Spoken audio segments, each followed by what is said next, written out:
सख्याले भाग 50। नमस्कार मित्रांनो, चॅनलवर नवीन असाल किंवा आतापर्यंत सबस्क्राइब केले नसेल तर प्लीज सबस्क्राइब करा ही विनंती।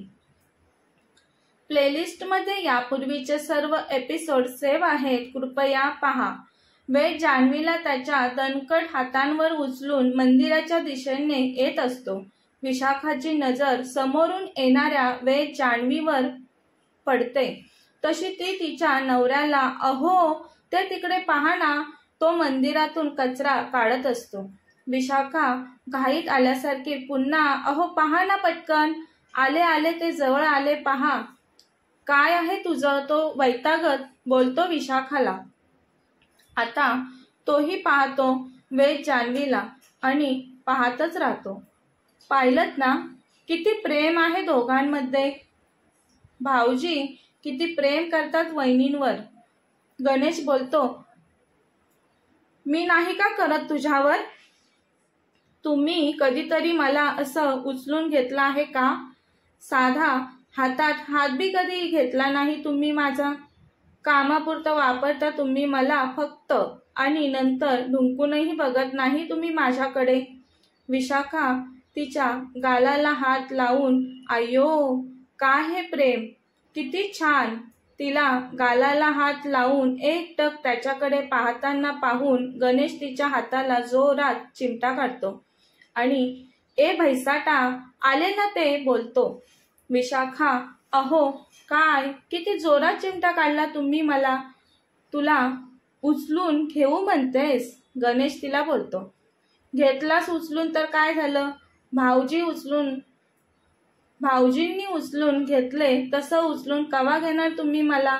घेतो ना आता लगेच, गणेश बोलतो, पण त्यासाठी हा करवंदीचा काटा पहिला तुझ्या पायात टोचतो। तशी ती आहो गप्प बसा तुम्ही, तुमच्यानी काय बी होणार नाही, काढा जावा तो कचरा तुम्ही। ती तिथून तनतनत निघून जाते। वेद मंदिरात आल्यानंतर मंदिराच्या कट्ट्यावर जान्हवीला बसवतो। विशाखा जान्हवीच्या जवळ येऊन वहिनींनो बरं वाटते का आता? जान्हवी हो बरं वाटते बोलते। वहिनींनो का नाही वाटणार तुम्हासनी बरं, भाऊजी एवढा जीव लावतायत तुम्हाला, तुमचं दुखणं हे असं चुटकी सरसी पळून जात असेल ना वहिनी? तशी जान्हवी गालात हसून लाजते। तेवढ्यात गणेश विशाखाला बोलतो, विशाखा ही चटई टाक आपल्या सर्वांना बसण्यासाठी। विशाखा चटई टाकते। चौघेही चटईवर बसतात। निसर्गाच्या सानिध्यात मंदिर असतं, खूप पुरातन मंदिर असेल बहुतेक ते, दगडाचं बांधकाम असतं, खूप प्रसन्न वाटत असतं मंदिरात सर्वांना, त्यामुळे ते बराच वेळ मंदिरात बसून गप्पा मारत असतात। दर्शन घेऊन होतं, गप्पा होतात, मग सर्वजण घरी जाण्यासाठी निघतात।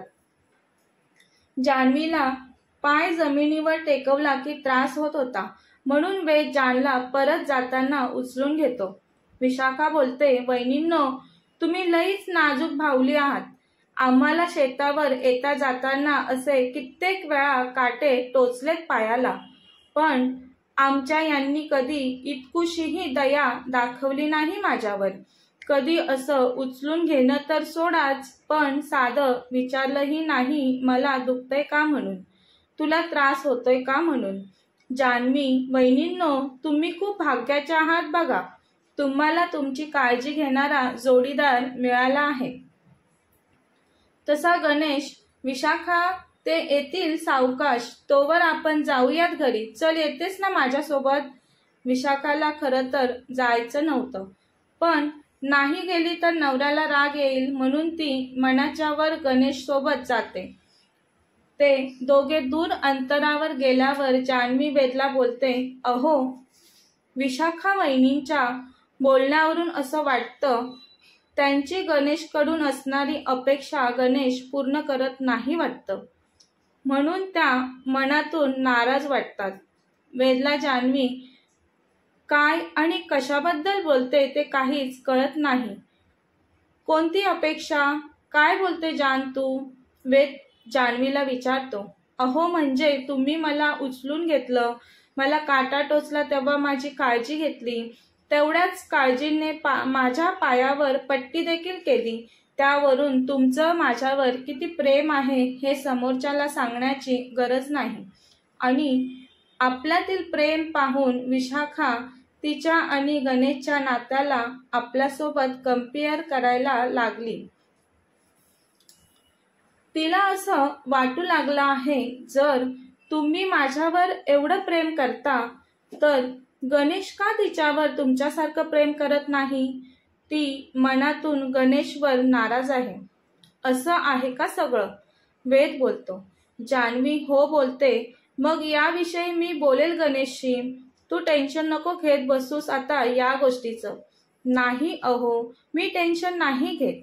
पण विशाखा किती मोकळ्या मनाची आहे म्हणून तिच्याबद्दल मला थोडं वाईट वाटतं इतकंच. बरं ठीक आहे, होईल काहीतरी यावरही. बोलत बोलत जान्हवी आणि वेद गावात येतात. गावातून शिरपत काकांच्या घरी जातोपर्यंत सर्व माणसं कुतूहलाने या लव्ह बर्ड्सकडे पाहत असतात.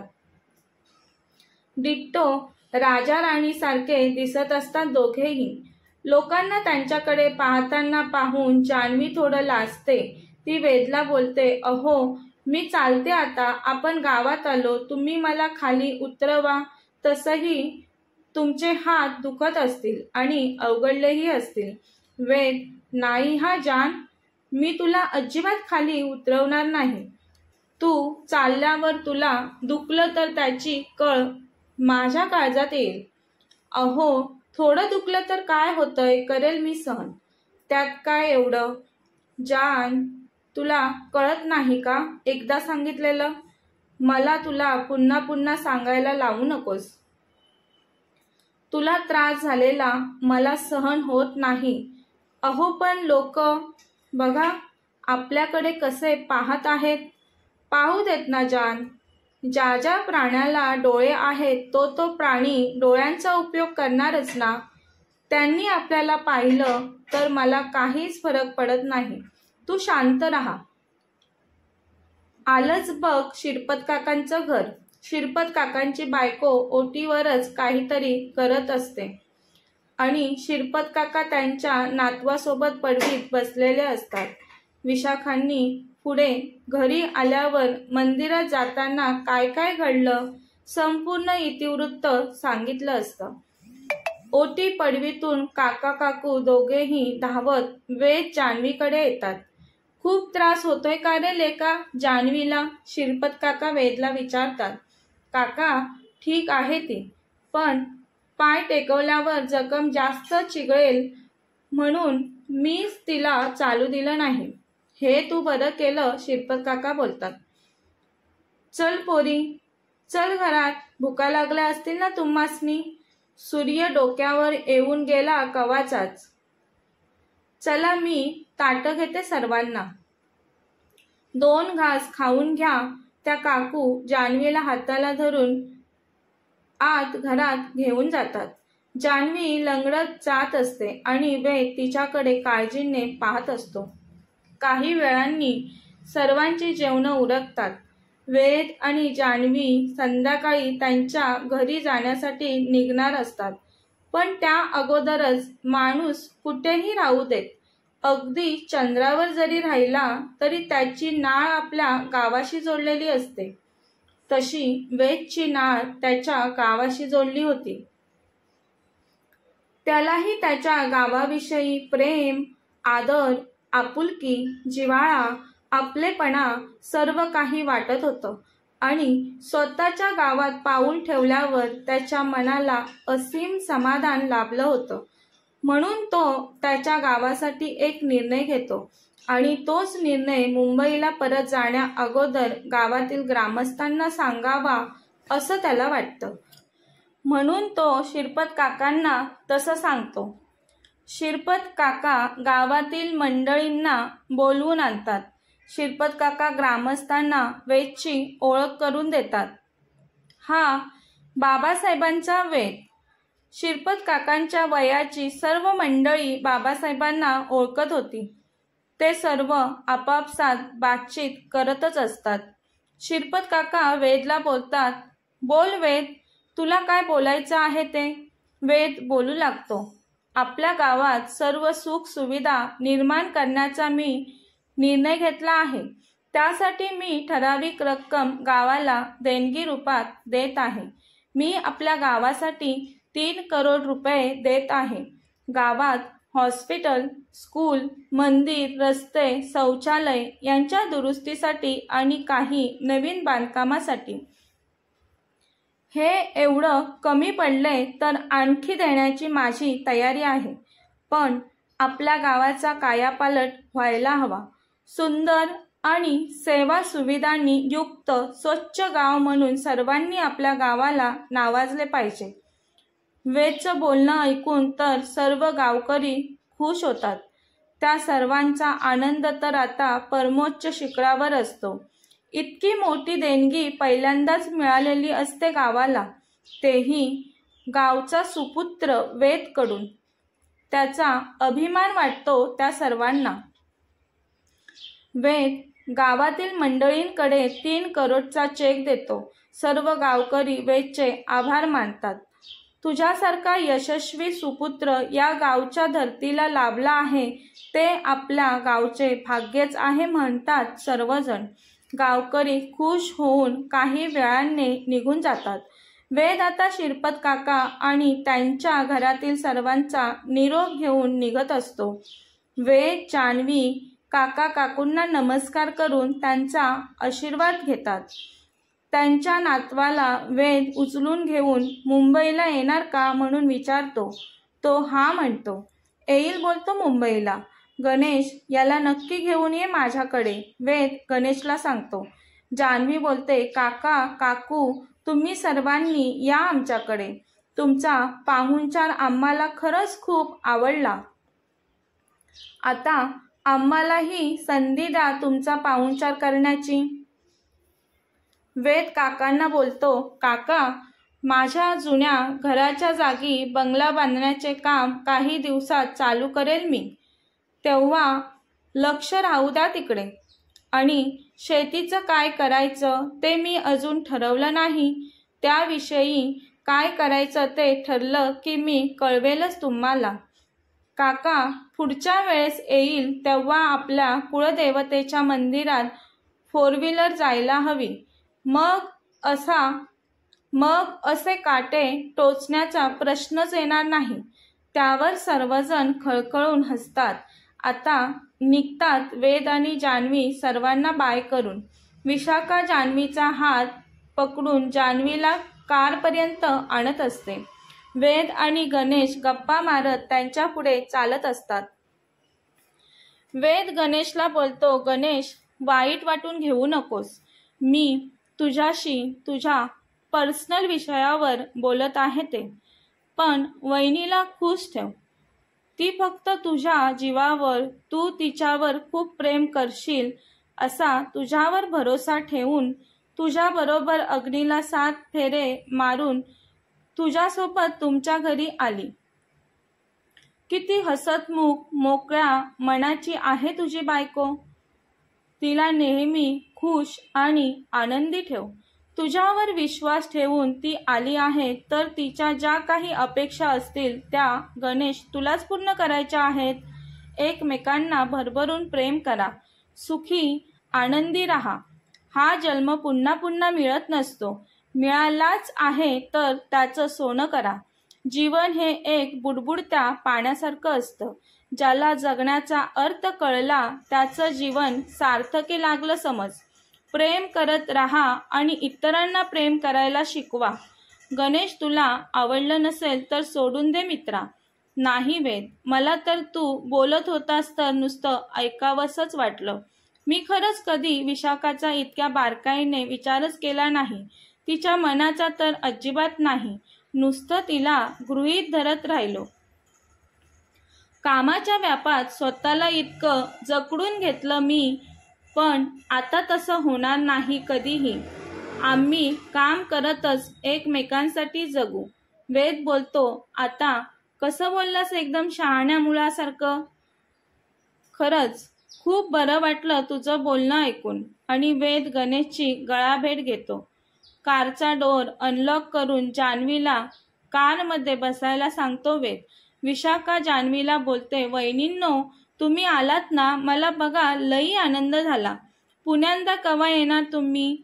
जान्हवी बोलते, आता आम्ही नाही, तुम्ही यायचं आमच्याकडे. हो हो, विशाखा बोलते.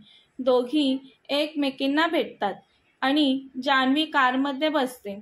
दुसऱ्या बाजूने वेद बसतो. वेद कार स्टार्ट करतो. वेदची गाडी मुंबईच्या दिशेने चालू लागते. आता जान्हवी बोलते, अहो खूप प्रेमळ माणसं आहेत ना ही? हो, वेद बोलतो. जान, मी बोललो होतो ना तुला?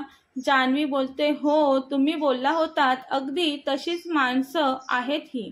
माझ्या आयुष्यात मी पहिल्यांदाच एवढ्या प्रेमळ माणसांना भेटले. नाहीतर शहरात कामापुरतं बोलतात माणसं. बोलतानाही केवढी ती काटकसर असते शब्दांमध्ये, पण गावाकडची भाबडी माणसं मनात काही न ठेवता मन मोकळेपणाने बोलतात. खरंच किती साधी माणसं आहेत ही. त्यांचे मन किती साधं, राहणीमान किती साधं, पण दुसऱ्यांविषयी त्यांना वाटणारं प्रेम आभाळा एवढं. असं ज्याला जगता आलं तोच खरा माणूस. नाही तर सर्वश्रेष्ठ बुद्धिमान म्हणून जन्माला आला आणि जीवनाचं मोल त्याला समजलंच नाही तर त्याचं जीवन व्यर्थ आहे. माणूस हा समूहाने राहणारा, एकमेकांवर प्रेम करणारा, एकमेकांना जीव लावणारा, सुखदुःख वाटून घेणारा असायला हवा. वेद त्याच्या जानचं बोलणं मन लावून ऐकत असतो. जान, किती छान बोलली तू. आणि क्षणात वेदच्या चेहऱ्यावरील हावभाव बदलतात. ते पाहून जान्हवीच्या चेहऱ्यावरचं हसू गायब होतं. अहो काय झालं, ती विचारते त्याला. वेदला तर AC मध्येही घाम फुटतो आता. अहो बोला ना काहीतरी, काय झालं? तुम्ही एवढं घाबरलेत का? वेदला तसं पाहून जान्हवीही आता रडवेली होते. वेदला जानला सांगू की नको असं वाटतं. तो मनातच विचार करत असतो, ही आत्ताच एवढी पॅनिक झाले, कळल्यावर खूपच पॅनिक होईल. पण आता सांगावं तर लागणारच होतं. अहो गाडी सावकाश चालवा. अशी काय गाडी चालवताय तुम्ही? गाडी पहिली तुम्ही साईडला घ्या. थोडा वेळ थांबा तुम्ही कार बाजूला घेऊन. वेद गाडी थांबवू शकत नव्हता. काय झालं असेल वेदच्या कारला? ही कोणत्या संकटाची चाहूल तर नाही ना? Keep patience. पुढील भागात कळेलच आपल्याला. कथेचा पुढील भाग पाहण्यासाठी चॅनलला सबस्क्राईब करा. कथा आवडल्यास लाईक, शेअर आणि कमेंट करायला विसरू नका. धन्यवाद.